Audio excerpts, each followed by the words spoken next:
Hello friends, Radhe Radhe, हर हर महादेव। मैं मीनाक्षी एक बार फिर से आपके सामने अपने नेक्स्ट वीडियो के साथ प्रेजेंट हुई। तो चलिए, शुरू होने से पहले फटाफट से बताइए आप सभी लोग कैसे हैं। I hope you are happy and healthy. तो चलिए, इसी के साथ मैं आज का टॉपिक आपके साथ शेयर करती हूँ। जैसा कि पिछले कुछ वीडियो से आप जान ही रहे हैं, हम लोग अर्ली एडल्टहुड पीरियड यानी यंग एडल्ट्स के बारे में बहुत सारी जानकारियाँ ले रहे हैं। हम उनके इंटरेस्ट पे बातें करते चले आ रहे हैं। लास्ट वीडियो में हमने उनके कुछ वीडियोज़ में हमने देखा सोशल इंटरेस्ट के बारे में, और वहाँ पे हमने देखा कि वन ऑफ द चेंजेस जो होते हैं, चेंजेस इन सोशल पार्टिसिपेशन, वो हमने देखा कि यंग एडल्ट्स में कैसे होते हैं, ये चेंजेस कैसे आते हैं और किस तरह से उनका इंटरेस्ट जो है वो पहले की अपेक्षा अर्ली एडल्टहुड में या फिर यंग एडल्ट्स के अंदर कैसे किस तरह से चेंज होता है और किस प्रकार से डेवलप रहता है।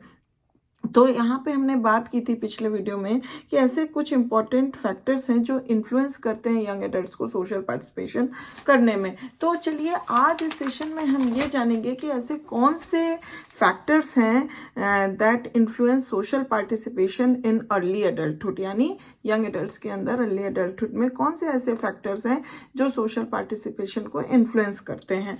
तो ये इन्फॉर्मेशन जो है बहुत ही इंटरेस्टिंग होने वाली है, इन्फॉर्मेटिव होने वाली है। तो please I request you to please be remain in the session till then to get the whole information.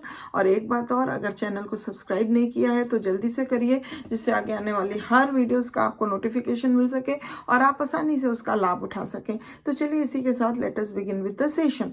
तो जब हम सम ऑफ द फैक्टर्स जो इन्फ्लुएंस करते हैं सोशल पार्टिसिपेशन में अर्ली एडल्टहुड में, उसकी बात करते हैं, तो यहाँ पे हम 9 ऐसे फैक्टर्स की बात करेंगे। तो चलिए, पहले तो ये जानते हैं वो कौन से 9 ऐसे फैक्टर्स हैं। तो पहला है social mobility, next socio economic status, next length of residence in the community, next social class, next environment, next sex, next age of sexual maturing, next birth order and last but not the least church affiliation. तो चलिए, अब इन सभी factors को हम एक एक करके थोड़ा थोड़ा डिटेल्स में समझते हैं। जब हम बात करते हैं इस फैक्टर की जो है सोशल मोबिलिटी, तो वहाँ पे हम देखते हैं कि the more anxious adults are to improve their social status. जो मोर एंशियस एडल्ट्स होते हैं, they are always want to improve their social status. तो the more they try to become affiliated with, तो इस वजह से वो बहुत ज़्यादा चाहते हैं कि वो एफिलिएटेड हो with the community organization that will help them to rise on the social ladder. तो जिस वजह से अगर वो किसी भी कम्युनिटी ऑर्गेनाइजेशन से एफिलिएटेड होते हैं और उसमें पार्टिसिपेट करते हैं, तो इससे उनको एक राइज मिलेगी सोशल लेडर पे चढ़ने की, और उनका जो वो होगा, एक जो उनकी इच्छा है अपने आप को इम्प्रूव करने के लिए, वो आसानी से कर पाएंगे। तो इस तरह से उनका सोशल पार्टिसिपेशन जो है वो बढ़ जाता है। ये फैक्टर सोशल पार्टिसिपेशन के लिए ऐसे एडल्ट्स को काफ़ी इन्फ्लुएंस करता है। नेक्स्ट अगर फैक्टर की बात करें, that is socio economic status, whether single और मैरिड, भले कोई भी एडल्ट सिंगल हो या मैरिड हो, young adults who socio economic status is favourable are able to participate in more social activities. तो जिनका सोशियो इकोनॉमिक स्टेटस जो है वो फेवरेबल होता है, they are more participate in the social activities, specially outside the home, ज़्यादातर outside the home में। Then are those who socio economic status is strained, उनके कंपैरिजन में जिनका सोशियो इकोनॉमिक स्टेटस जो है वो ज़्यादा स्ट्रेन्ड होता है। तो जिनका फेवरेबल होता है उनको हम देख सकते हैं कि वो ज़्यादा पार्टिसिपेशन करते हैं सोशल एक्टिविटीज़ में। तो इस तरह से सोशियो इकोनॉमिक स्टेटस भी बहुत ज़्यादा इन्फ्लुएंस करता है सोशल पार्टिसिपेशन के लिए। नेक्स्ट अगर हम फैक्टर की बात करें, that is length of residence in the community. तो many young adults who must move to a new community become active participants in community organisations.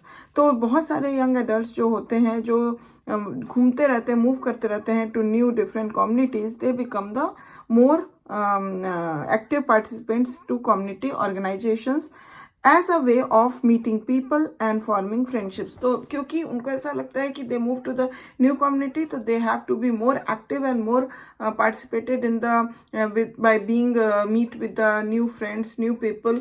तो इस वजह से उनका पार्टिसिपेशन जो है वो ज़्यादा इन्फ्लुएंस करता है और बढ़ जाता है। तो ये जो रेसिडेंसी होती है कम्युनिटी की, अगर थोड़े थोड़े दिन पे चेंज करो, तो उस वजह से उनका एक्टिव पार्टिसिपेशन देखने को मिलता है to meet with different peoples and different times, और मेक फ्रेंड्स, तो इस तरह से उनका पार्टिसिपेशन भी जो होता है सोशली वो बढ़ जाता है। नेक्स्ट अगर हम बात करें फैक्टर की, तो that is social class. Upper and middle class adults belong to more community organizations, are more active in these organizations. तो अगर हम upper और middle class adults की बात करें तो they belong to more community organizations, और इस वजह से वो more active होते हैं इन तरह के organizations में and assume more leadership roles in them, और बहुत ज़्यादा लीडरशिप रोल वो एज्यूम करते हैं then lower class adults as compare to the lower class adults. They also have more intimate friends, इनके जो हैं बहुत इंटीमेट फ्रेंड्स भी होते हैं and they entertain and visit more and spend less time with relatives than to members of the lower classes. तो lower classes जो adults होते हैं वो ज़्यादातर अपना जो समय होता है, टाइम होता है, वो रिलेटिव्स के साथ बिताते हैं। तो लेकिन इसके कंपैरिजन में जो अपर और मिडिल क्लास एडल्ट्स होते हैं they spend their more time with the intimate friends and entertain and visit them more rather than the relatives. Next अगर हम बात करें तो that is factor that is the environment.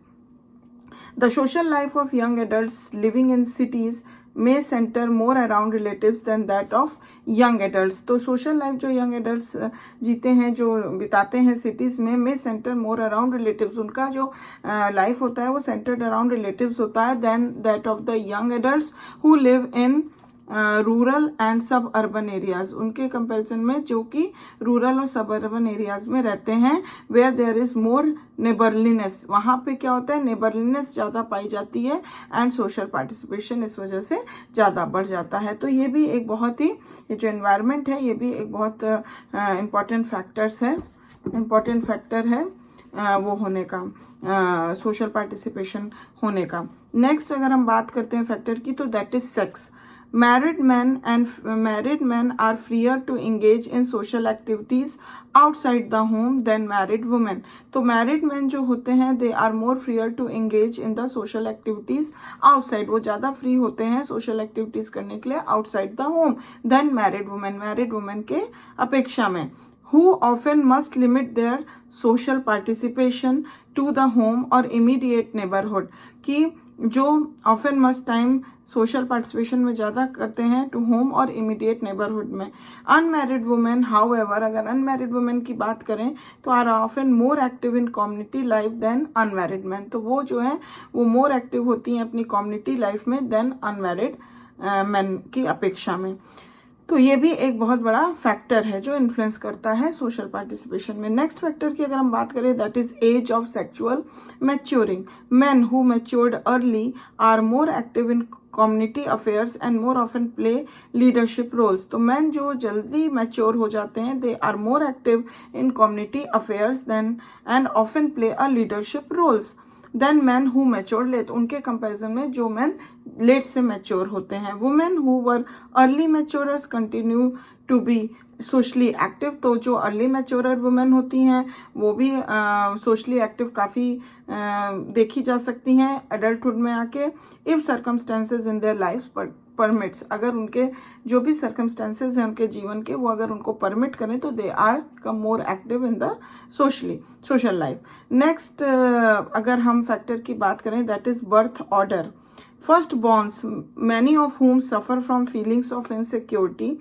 First borns जो होते हैं तो उसमें से बहुत सारे ऐसे होते हैं जो सफ़र करते हैं, उनके अंदर मतलब फीलिंग ऑफ इनसिक्योरिटी होती है, इससे वो काफ़ी सफ़र करते हैं, तो they tend to be joiners, तो इस वजह से वो जॉइनर्स बन जाते हैं and are more active in community affair, और इस वजह से वो कम्युनिटी अफेयर में बहुत ज़्यादा एक्टिव दिखाई पड़ते हैं then those who are born later, उनके कंपैरिजन में जो बाद में बॉर्न होते हैं, मतलब लेटर बॉर्न जो होते हैं उनके कंपैरिजन में फर्स्ट बॉर्न जो होते हैं वो ज़्यादा एक्टिव होते हैं कम्युनिटी अफेयर्स में, because they have some kinds of feelings of insecurity, so they want to be the joiners and to such communities, such organizations in which they become more socially active. तो इस वजह से उनका participation जो होता है socially वो बढ़ जाता है, they become more active in the social participation. तो ये भी एक बहुत इंपॉर्टेंट फैक्टर है।